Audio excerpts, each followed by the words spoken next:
Minicam. Okay. Minicam.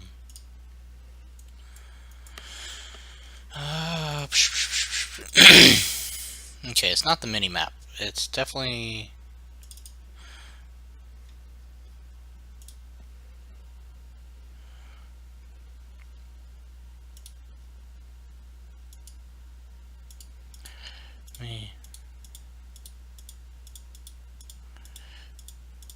Like, if I was any better with materials, I would probably know how to change this to my liking.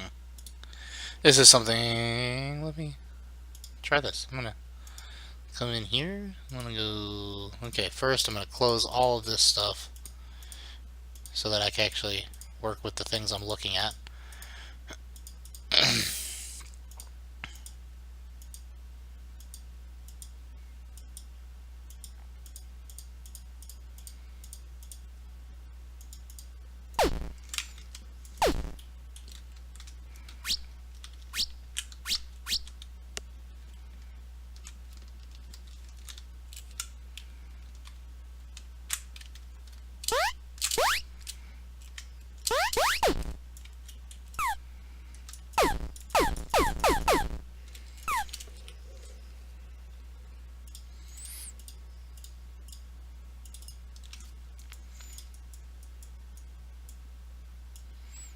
What if I just took that?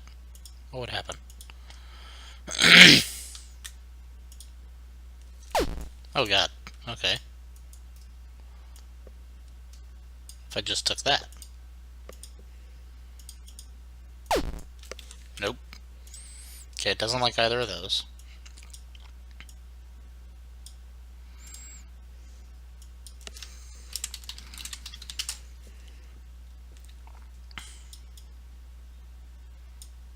This is mostly just curiosity here, because I don't know anything about materials and what'll happen.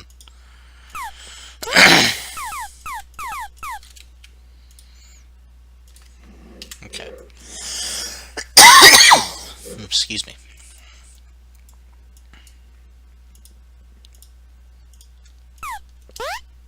Ah, well that's a bit easier to see. So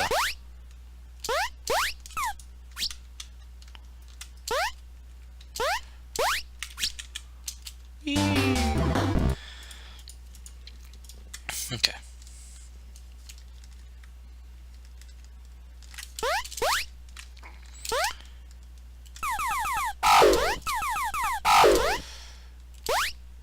So he's got some. He's in general got some pretty cool stuff. He's got a couple of the basic mechanics that a lot of people want to use. He's got some pretty interesting side mechanics. Like this dash thing is kind of cool. The double jump is of course cool. Some of the sounds are really interesting. He's got it actually counting the number of coins you have left over the head, which is kind of a clever. It's a clever way to do that display. Which I like. I think that's pretty awesome. The 8-bit I think needs to be toned back a bit, personally, because I feel like it at that level of 8-bit it actually gets in the way of the game. It's definitely an interesting post process. It just needs to be toned back. Let's see, launch. Let's find out what input action launch is.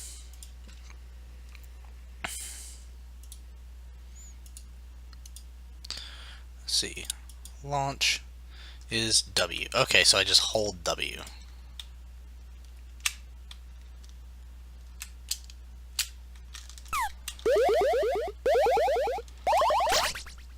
Aha.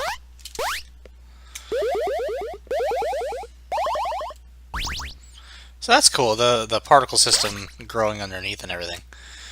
I've tried to do something similar and failed horribly at it.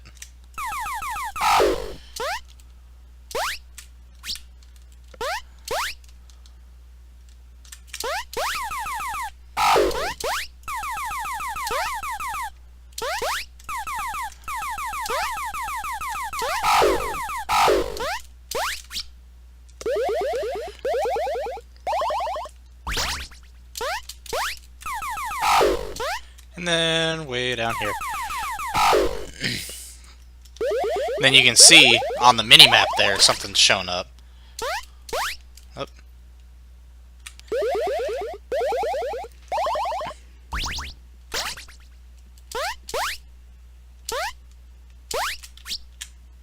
Shoo! Then we step in here, and oh, that was a cool little effect. I like that.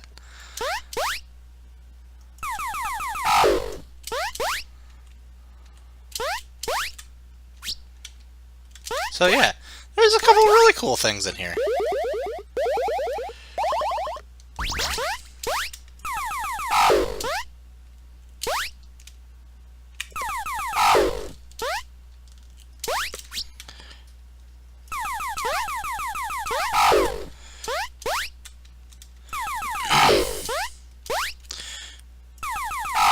So, I'm looking at this.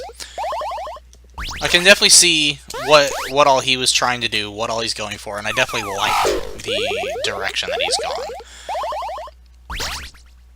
And I do believe most of this is not hard values, like you can actually change things and it'll work. So let me try some. I want to try a few things. Let's play around with it a little bit, see what we can do. So the first thing I want to see, because let's see, there's 1, 2, 3, 4, 5, 6, 7. I want to see if this was a hard set value.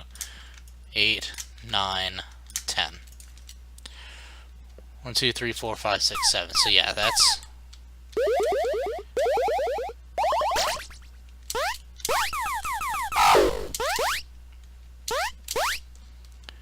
Okay, it looks like there's just...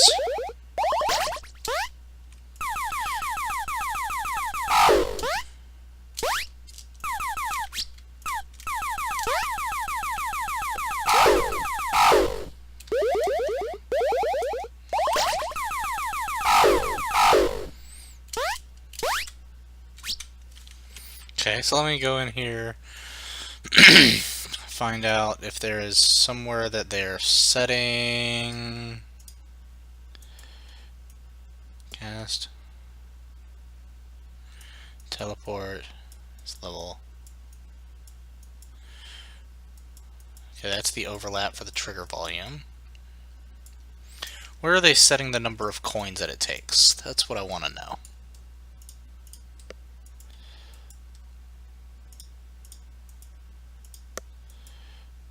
Viewport. Ah, it's just, yeah, it is just hard count. Okay, so interesting.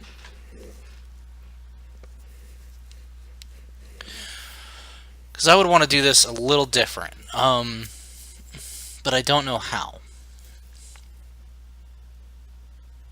I've tried to do it where it would get an array of all of the copies of the rings and then add or remove from there from the UI.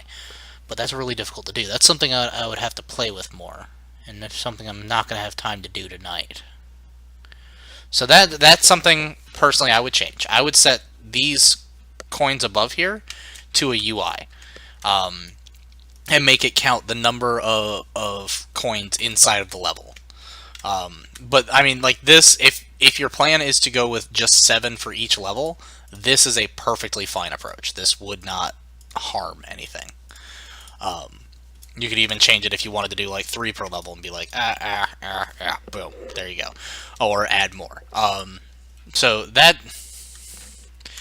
I wouldn't say is a limitation or anything. I would say it's not the way I would personally try to do it, but it looks like it'd be just fine.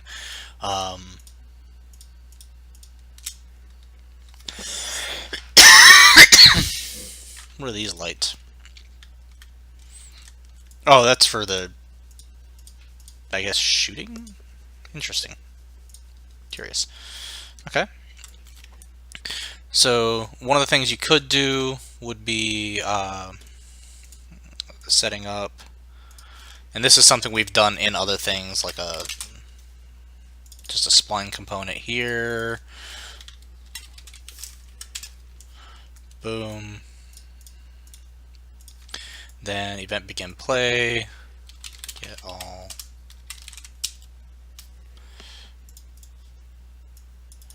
grab this.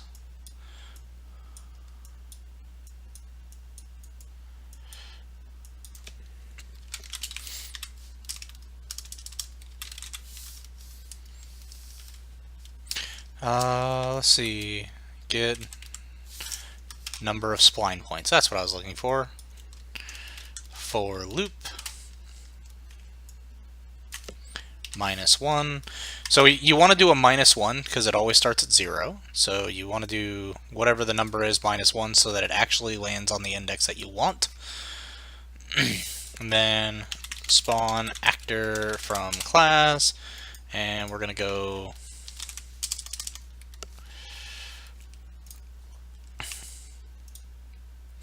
that's considered an enemy. Alright, cool. Well, let's make it an enemy, sure.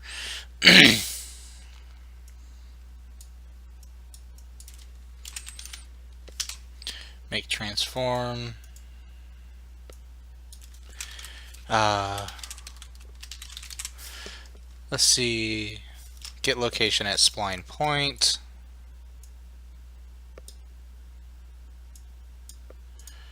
Coordinate space, world, scale. Boom. So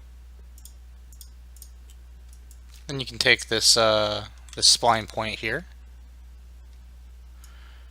You're like, boom, got the spline point.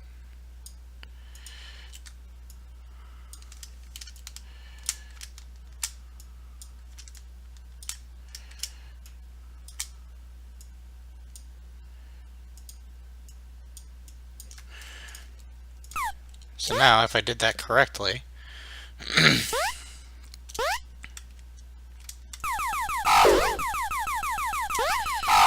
mean, these are clearly too small, but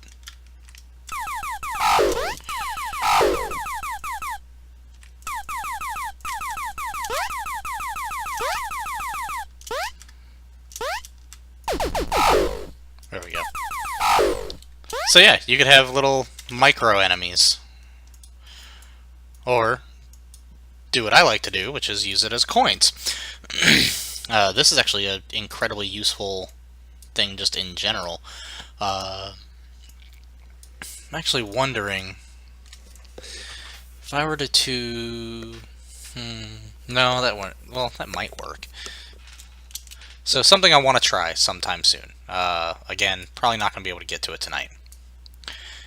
A spline point like this.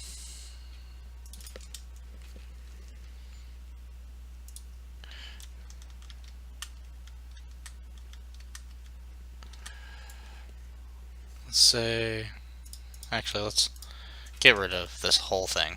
Let's just get rid of this. Got this. Then we're going to add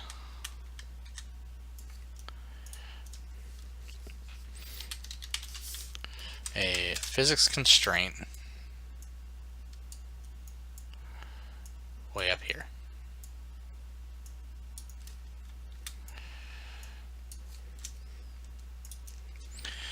And then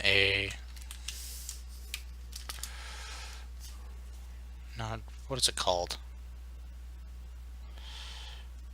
Cable. It's a cable actor.